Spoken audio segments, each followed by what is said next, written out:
Olá, vamos iniciar mais uma aula de OMDH. Dessa vez vamos falar de parto e lactação. Então, vou começar falando aqui para vocês a respeito de algumas modificações fisiológicas da gestação, tá? Então, temos várias alterações nos sistemas orgânicos da mãe, justamente para atender às necessidades de desenvolvimento do feto. Alguns exemplos, muito simples, mas existem vários outros, porque quase todos os sistemas do corpo humano da mulher têm algum tipo de alteração fisiológica derivada da gestação. Mas temos aqui a inibição da ovulação e menstruação, manutenção do corpo lúteo, desenvolvimento das glândulas mamárias. Então, vamos falar um pouco mais a respeito das alterações endócrinas da gestação. E aí eu não posso fugir da ideia do corpo lúteo e da placenta. Inclusive a placenta está bem aqui, representada nessa foto, e aqui representada nessa figura. Essa aqui é a visão fetal, é a visão que o feto tem da placenta, digamos assim, o cordão umbilical, e essa aqui é a face materna, é a face da placenta que está grudada no endométrio gravídico, que a gente chama de decídua. Então, no início da gestação, da terceira, quarta semana de gestação, o corpo lúteo, ele sustenta a produção de hormônios esteroides, como estradiol e progesterona, entre outros. Depois do surgimento da placenta, a placenta assume essa produção de hormônios. Então, a placenta tem duas funções importantíssimas, ou melhor, algumas funções importantes. Entre elas está a produção dos hormônios, gonadotrofina coriônica humana, o HCG, estradiol, progesterona, lactogênio placentário, relaxina, entre outros. E esses hormônios são importantes para a manutenção da gestação e alteração da fisiologia materna. A placenta também tem uma função importantíssima na transferência de nutrientes entre o sangue da mãe e o bebê, para fornecer os nutrientes necessários para o crescimento deste feto. Existem modificações hormonais séritas importantes na gestação, como eu mencionei, falei do corpo lúteo, e depois, com o surgimento da placenta, a placenta assume essa função de produção de hormônios. Neste gráfico aqui, nós temos o momento da concepção até o momento do parto, aos 40 semanas de gestação. Nós temos em vermelho a gonadotrofina coriônica humana, em preto progesterona e azul estrogênio. A gente vê claramente que a gonadotrofina coriônica humana, ela tem um pico aqui entre a 8ª e a 12ª semana de gestação, depois ela decresce até a 24ª semana e se mantém estável. Temos também progesterona e estrogênio, progesterona sempre em maior quantidade. Alguns autores mencionam que a partir da 24ª semana você tem uma inversão de valores entre estrogênio e progesterona. Entretanto, as dosagens em mulheres grávidas não sustentam essa ideia, indicando que a progesterona ela é produzida em maior quantidade até o final da gestação. O lactogênio placentário ele é importantíssimo e também produzido na placenta, porque ele sustenta o desenvolvimento das glândulas mamárias, tá? Além disso, modifica o metabolismo da mãe, causando resistência à insulina. Essa resistência à insulina vai fazer com que a mãe utilize menos glicose, e essa glicose vai ficar disponível para o bebê, para o crescimento fetal, tá? A mãe vai utilizar mais lipídios. Então, quais são os efeitos da progesterona? A progesterona estimula o crescimento e desenvolvimento das glândulas mamárias e prepara para a amamentação, assim como o estrogênio. Entretanto, no útero, ele vai suprimir, a progesterona vai suprimir a contração do miométrio e causa e mantém o desenvolvimento do endométrio, muito vascularizado e com acúmulo de nutrientes para o bebê implantado. O estrogênio, ele também, como eu mencionei, atua no desenvolvimento das glândulas mamárias para amamentação, mas ele tem uma função diferenciada no útero. Ele vai estimular o crescimento do miométrio, que é o músculo uterino, Ele vai permitir o relaxamento dos ligamentos pélvicos, preparando para o parto. Ele vai estimular a formação de junções comunicantes no músculo liso do útero, né, que é o miométrio. Isso vai facilitar a contração do miométrio no momento do parto, para que todas as células contraiam juntas. E aumenta o número de receptores para a ocitocina no miométrio também, né? Como dá para perceber, todas essas funções facilitam, né? São ações fisiológicas facilitadoras para o trabalho de parto. Agora vamos falar a respeito do trabalho de parto, especificamente quais são os sinais que influenciam. Então eu vou dar uma definição bem simples aqui para o parto, que são contrações rítmicas do miométrio até a expulsão do feto e da placenta. Corresponde ao momento de maior excitabilidade muscular, né? Porque é o momento onde as células vão contrair de forma muito vigorosa. E existem sinais hormonais e mecânicos relacionados ao trabalho de parto. Vamos falar aqui dos estágios do trabalho de parto. Nós temos o primeiro estágio, que é a atividade contrátil do miométrio, dilatação da cérvix uterina, né? Também chamado de colo uterino, expulsão do feto, expulsão da placenta, juntamente com contrações do miométrio para interromper o sangramento. Então, isso aqui é bastante importante. E a data provável do parto é 280 dias ou 40 semanas da data do último período menstrual da mulher. Agora vamos entrar nos sinais relacionados ao trabalho de parto. Isso aqui é bem importante, porque existem sinais hormonais que vêm da mãe, da placenta, e existem sinais hormonais que vêm do próprio bebê, do próprio feto. O feto, ao longo da gestação, principalmente ali do segundo trimestre da gestação, ele produz uma quantidade crescente de cortisol. E esse cortisol ele é extremamente importante, porque ele vai estimular a produção de prostaglandinas na placenta. Essas prostaglandinas são super importantes para as contrações uterinas, porque eles estimulam as contrações uterinas. Existe também ocitocina produzida pelo bebê, e essa ocitocina fetal também influencia no trabalho de parto, mas vai influenciar mais no final, tá?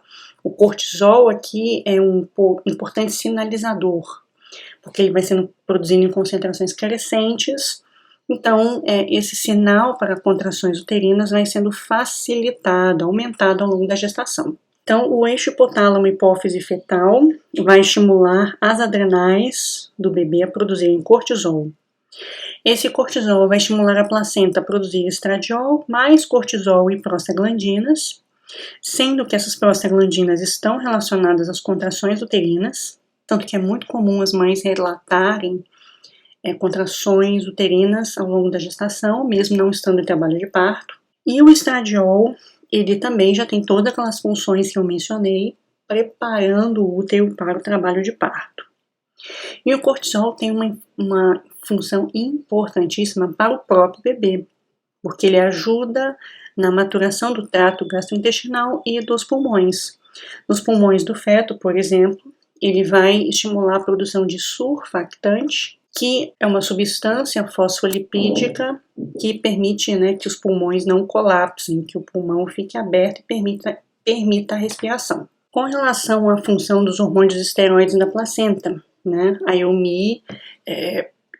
vou me referir novamente à questão da progesterona, que inibe a contratilidade do miométrio, e o estrogênio, que vai estimular a contratilidade do miométrio, além de aumentar receptores para a ocitocina. Isso significa que ao longo da gestação, o sinal, né, a sensibilidade ao estrogênio vai aumentando e a sensibilidade à progesterona vai diminuindo ao longo da gestação. E a ocitocina, né, que provavelmente é o hormônio mais conhecido e mais falado.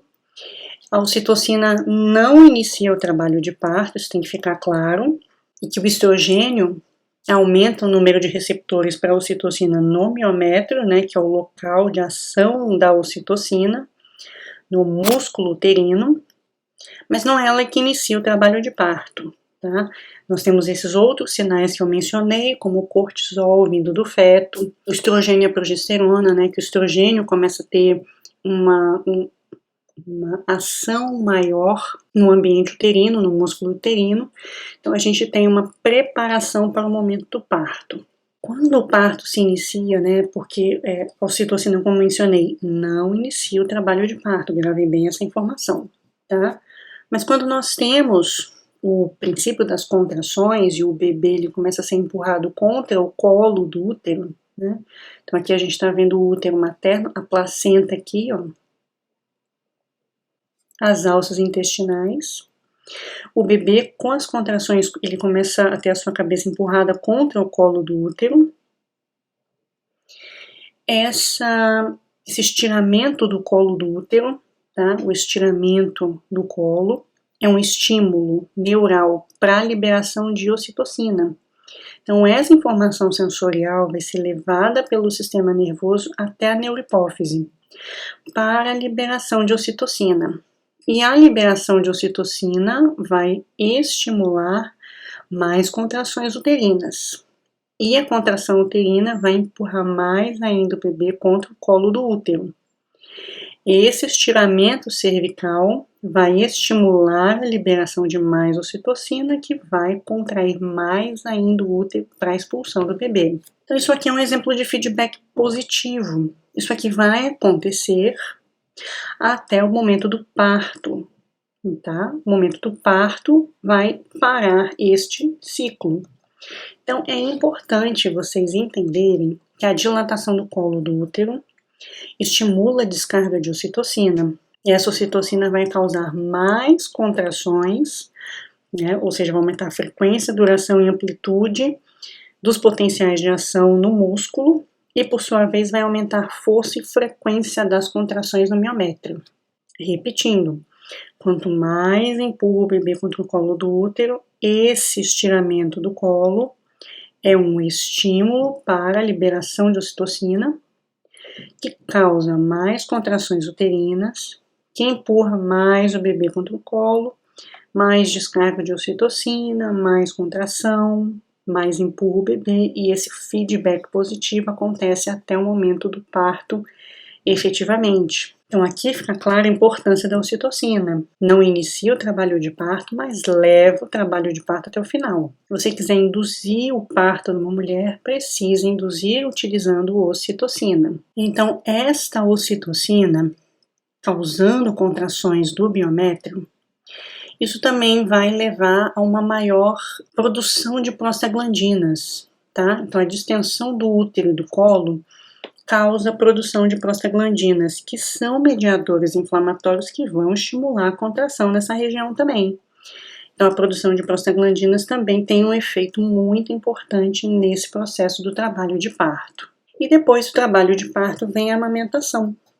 E aqui nós temos as glândulas mamárias, não totalmente desenvolvidas, né? Mas é uma glândula feita para a produção de leite. Nós estamos vendo aqui, tá, a glândula mamária, a gente vê tecido muscular, o músculo peitoral, nós temos os lóbulos, tá? Cada uma dessas estruturas aqui é um lóbulo. Nesses lóbulos, nós temos os ácinos, ou alvéolos mamários, onde o leite é produzido, tá? Então, cada lóbulo desse aqui tem milhares dessas estruturas que produzem leite. Esse leite vai ser drenado, ó, pelo ducto mamário até o seio lactífero. Aqui nesses ductos e no seio lactífero você pode ter armazenamento de um pouco de leite, de um volume específico aí de leite que pode variar de tamanho de glândula mamária para glândula mamária. E se esse leite fica parado aqui durante muito tempo, ele pode empedrar, né, o que leva a um quadro de mastite. Então a mulher precisa tirar o leite, esvaziar a glândula mamária para que esse acúmulo não aconteça, e o leite ele vai escoar do seio mamário para o ducto lactífero, que são esses ductos de saída final já na papila, tá? Na papila aqui, ó.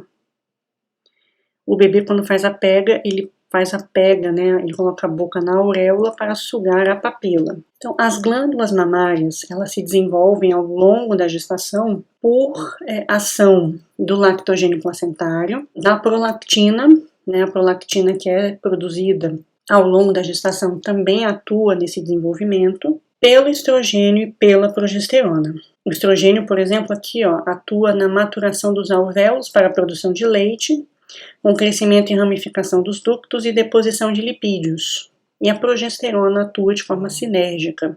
Entretanto, apesar de estrogênio e progesterona estimularem o desenvolvimento das glândulas, os dois hormônios juntos inibem a secreção de leite materno.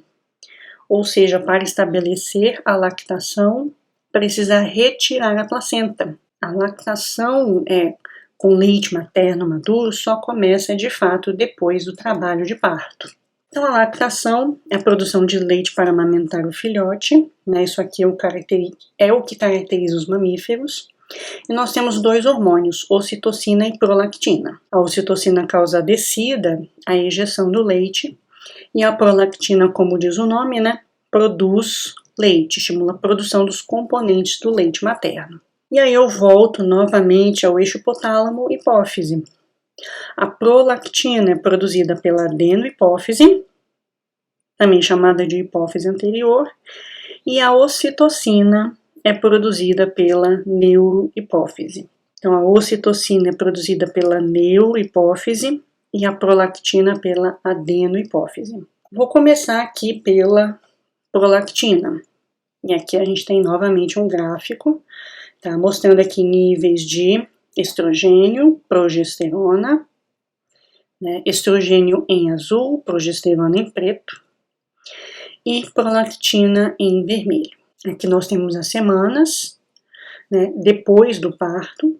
O parto é o momento zero, então aqui é a gestação, aqui pós-gestação, tá? Então você tem altos níveis ali de progesterona e estrogênio, produção crescente de prolactina, e no momento do parto tudo cai, né? Todos os valores caem, mais estrogênio e progesterona caem mais. Estão vendo aqui, né? Valores mínimos.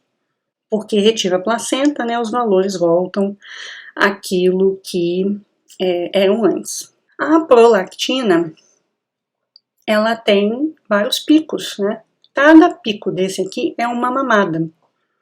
Então, essa secreção intermitente de prolactina ocorre durante a amamentação.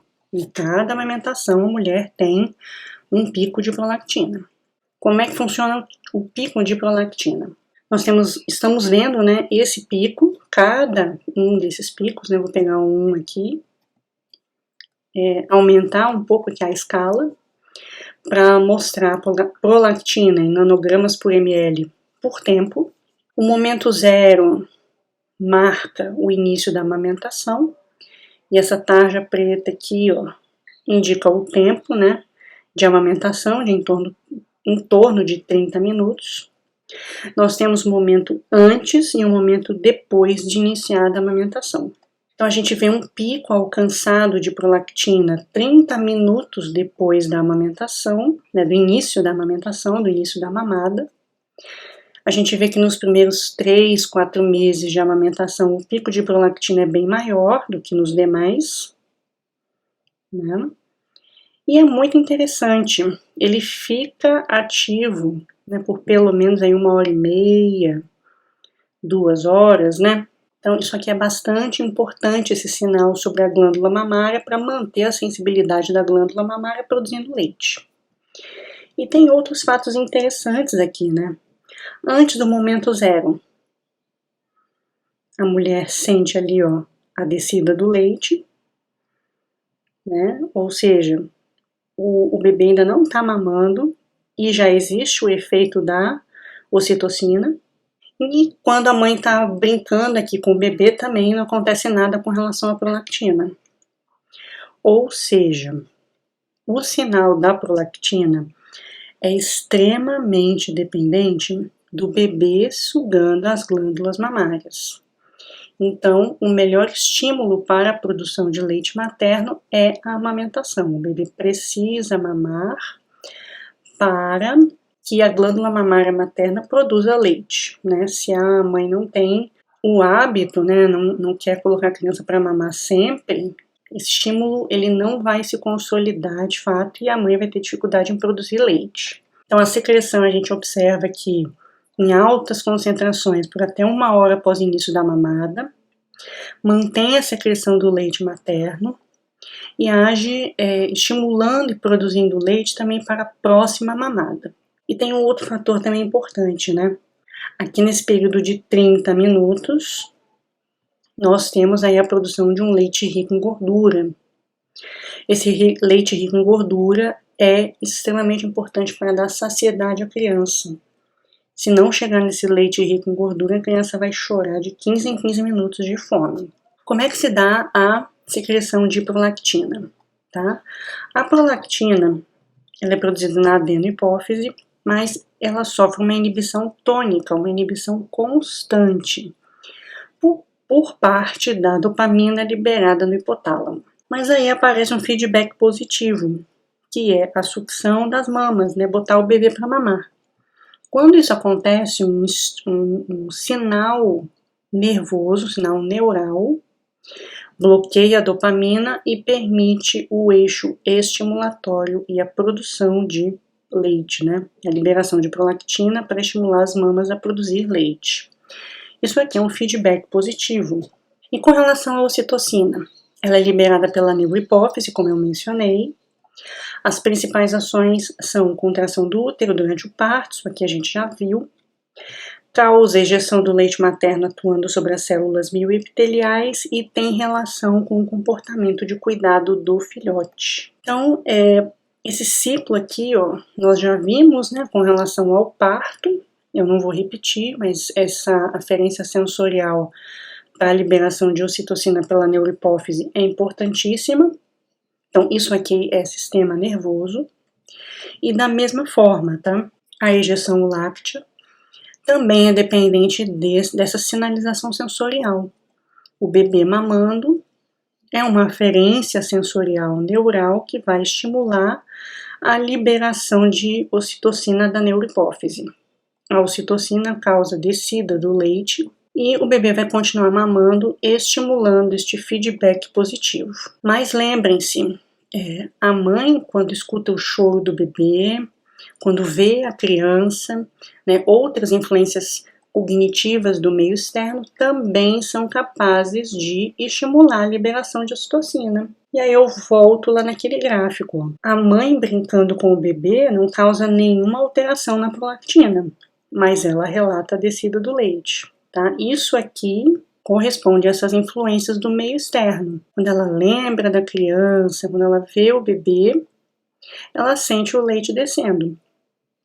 Mas tem alguma alteração dos níveis de prolactina? Não, apenas dos níveis de ocitocina. Isso aqui é um feedback positivo. Então, a ocitocina, ela vai causar a contração das células mioepiteliais para ejeção do leite dos alvéolos. Então, olha só, voltamos para essa figura aqui, ó. As células epiteliais, elas sofrem a ação da prolactina, ó. Elas produzem o leite. As células mioepiteliais, elas estão aqui fora. Essas células contraem esse alvéolo, esse ácido mamário, para a descida do leite. Então, a ocitocina vai levar a contração das células mioepiteliais para a descida do leite, para a ejeção do leite materno. O melhor estímulo é a sucção do mamilo pelo bebê. E quando existe ativação do sistema nervoso simpático por medo, estresse e outros eventos cognitivos negativos, existe uma inibição da liberação de ocitocina. Tá? Então é importante a mãe estar num lugar tranquilo para conseguir amamentar. Então, uma mamada em um mamilo causa ejeção do leite pelos 2 mamilos. Então, olha aqui, ó. Vamos falar um pouco do feedback positivo.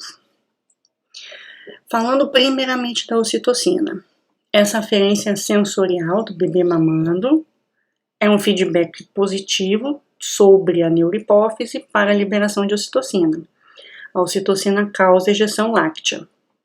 Nesse caso da ocitocina, nós temos influências do meio externo. Escutar o bebê chorando, ver a criança, lembrar do bebê. A mãe relata também que que existe descida do leite nesses momentos. E durante a mamada, especificamente, nós temos o feedback positivo da ocitocina e da prolactina, porque essa aferência sensorial do bebê mamando também vai estimular a liberação de prolactina para a produção do leite materno. E para fechar a aula, né, nós temos aqui o alvéolo mamário. Esses alvéolos, também chamados de ácimos mamários, eles fazem parte dos lóbulos, né, então cada lóbulo desse aqui tem milhares de alvéolos destes. Eles se desenvolvem muito durante a gestação, mas o máximo de desenvolvimento deles é durante a amamentação, porque aí eles começam efetivamente a produzir leite, que é a função da glândula mamária. Os dois hormônios envolvidos, ocitocina e prolactina. A ocitocina atua nas células mioepiteliais para literalmente contrair o alvéolo para o leite descer, e aí a descida do leite é feita por esses ductos, que a gente já viu, e a prolactina vai atuar nas células epiteliais para a produção do leite materno, tá? Então, bons estudos para vocês e até a próxima.